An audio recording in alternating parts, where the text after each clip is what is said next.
արդեն առանց այդ մասնագետների հետ խորհրդատվության դուք նման հայտարարություն եք արել, որ ընտրություններին Ինչ խորհրդատվության։ Ժորժ ջան, հիմա Աջափնյակի մետրոյի կայարանն է, նախագիծը պատրաստ է, փորձաքննություններն անցած է, հայտարարում ենք հանրային գերակաշահ, հանրային գերակաշահով պետք է օտարենք այս տարի հողերի մի մասը եւ արդեն նաեւ հայտարարել հաջորդ փուլը շինարարության մրցույթ։ Հաջորդ փուլը արդեն իսկ շինարարության մրցույթ։ այդ փուլը երբ է սկսվելու։ Այս տարի հայտարարելու ենք շինարարության մրցույթ։ Եվ նաև մեղադրում են ձեզ, ասում են բացի որ Երևանի օդի աղտոտվածության հետ կապված կոնկրետ այս բանն է, ես էլ որ Երևան քաղաքում օդի աղտոտվածությունը 100-ամյակների հարց է եւ բնակելի մայրաքաններ եք անընդհատ այդ օդի աղտոտվածության հարցը որ բարձրաձայնում եք Երևան քաղաքը կատլավանի մեջ է եւ այս մեր մթնոլորտային շերտը Եթե բարձր է լինում, մեր օդի աղտոտվածության խնդիր չունենք։ Հիմա եկեք չափենք, ամենաակտիվ ժամանակն է օրվա, ավտոները գնում են, շինարարությունը գնում է, շատ բարձր լավ մակարդակի օդ ենք ունենալու։ Գալու է նոյեմբեր ամիսը, մեր մթնոլորտային շերտը իջնելու է մեր գլխին, եւ մեր եւ Արտաշատում եւ փոքր Վեդիում բոլոր այս հատվածներում Արարատյան գոքավորության օդի որակը էականորեն նվազելու է, սա պետք է հստակ արձանագրենք, կամ բաներ, որ ուղղակի մեզանից կախված չէ։ Այն ինչ որ մեզանից է կախված, մենք անում ենք։ Ես հարցը ամբողջացնեմ, ինչ ձեզ մեղադրում են օդի աղտոտվածության հետ կապված, այս բանին նաև ծառայից է, տապոգերպանցում են դպիչներ, այսպես ասած, քաղաքացիների ինչ պատճառ այդ գործընթացը չի իրականացվում, որպեսզի եթե ասում են հիմա է այս վիճակը, բանրան ինչ արել տակով անցնել չլինի, եթե հատկապես նստարաններ կա ամբողջությամբ մարդկանց վրա։ Ժորժ ջան, Երևան քաղաքում վերջի 4 տարվա ընթացքում 60 հեկտարից ավել կանաչ տարածքներ են ստեղծվել իրենց ոռոգման համակարգերով։ Վերջին 4 տարում ավելի շատ աշխատանք է արվել այդ առումով, քան դրան նախորդող 22 տարիների ընթացքում։ Գնանք նայենք իրար հետ Եռաբլուրում, Նոր Մարաշում, չգիտեմ, որ վարչական շրջանում ուզում եք, գնանք մեր անտարպուրակները տեսնենք, որովհետև ասել, որ Երևանի քաղաքապետարանը կանաչապատման ոլորտում աշխատանքներ չի իրականացնում, դա ուղղակի իրականության հետ կապ չունի։ Իրականացնելու այլ բան է, այդ բուժումը այլ բան է, բայց բուժումը որն է, ինչ բուժում։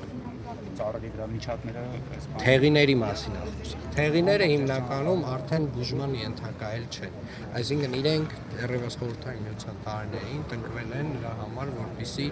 ինչ որ ժամանակ հետո իրենք կանաչ ֆոնդը ապահովեն եւ սկսեն փոխարինվել։ Հետո արդեն խորհրդային միության փլուզումից հետո այդ ծրագիրը դրվել է մի կողմ, հիմա մենք փաստացի իրականացում ենք այն ինչ որ դեռևս 80-ական։ Պարոն Ավինյան, մի ճիշտով հարցեր, քանի որ Երևանի վարչական ներողություն վերջին հարցել, Երևանի վարչական շրջանից եք այսօր մեկնարկում։ Ձեր շանսերը այստեղ ոնց է գնահատում, քանի որ նախկին թաղապետը ԿՊԱ-ական, որը դուրս եկավ, Ռազմիկ Լուկաչյան եւ կոնկրետով, ասում որ ինքը այստեղ բավականին բարձր ռեյտինգ ուներ եւ այս բայությամբ երբ արդեն առանձնացել է ԿՊԱ-ն խնդիր է ունենալու։ Ժորժ ջան, ես կարծում եմ տեղական ինքնակառավարման մարմինների ընտրությունները նախ համապետական ընտրությունների հետ շատ պետք չի համեմատել, բացարձակապես, թե ով ինչքան ռեյտինգ ունի, դա միայն չափվում է ընտրությունների արդյունքներով։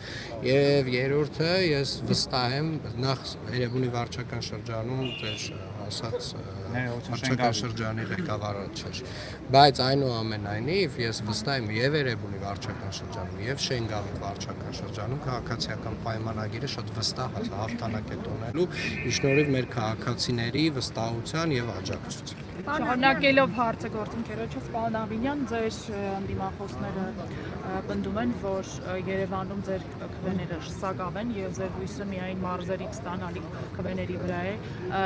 Ամփոփելով քարոզարշավի 4 օրերը, կիսվեք ձեր տպավորություններով։ Երևանում մեզ դիմավորում են մեծ ջերմությամբ եւ մեծ խանդավառությամբ եւ ես վստահ եմ, որ Երևան քաղաքում քաղաքացիական պայմանագրին մեծ աջակիցների բանակ ունենք եւ վստահ հաղթանակ ենք տոնելու Երևան քաղաքում նաեւ։ Շնորհիվ Նիկոլ Փաշինյանի, այլ ոչ թե ձեզ, պարոն Ավինյան։ Հիշելով տեղական ինքնակառավարման մարմնի ընտրությունները։ Ես կարծում եմ, որ տեղական ինքնակառավարման մարմնի ընտրությունները տարբերվում են իհարկե համապետական ընտրություններին, բայց ես հուսով եմ դուք հեսա մեզ հետ կայցելեք այն հատվածները, որտեղ որ մենք գնում ենք ու կտեսնեք Երևանի քաղաքապետարանի արած աշխատանքի ծավալը։ Նախորդային միջադեպ եղավ պատշգամբից ջուր լցրին ձեր վրա, ինչպես կմեկնաբանեք, այսինքն քաղաքացիներ էին, որոնք դժգոհ էին ըստ Ինձ տեղեկացրեցին, որ մի մարդ էր, ով հարևանի սպանության համար դատված էր եւ ազատվել էր եւ չգիտեմ ինչքան հոգեկան առողջության հետ ինչ խնդիրներ ուներ թե չուներ, բայց համենայն դեպս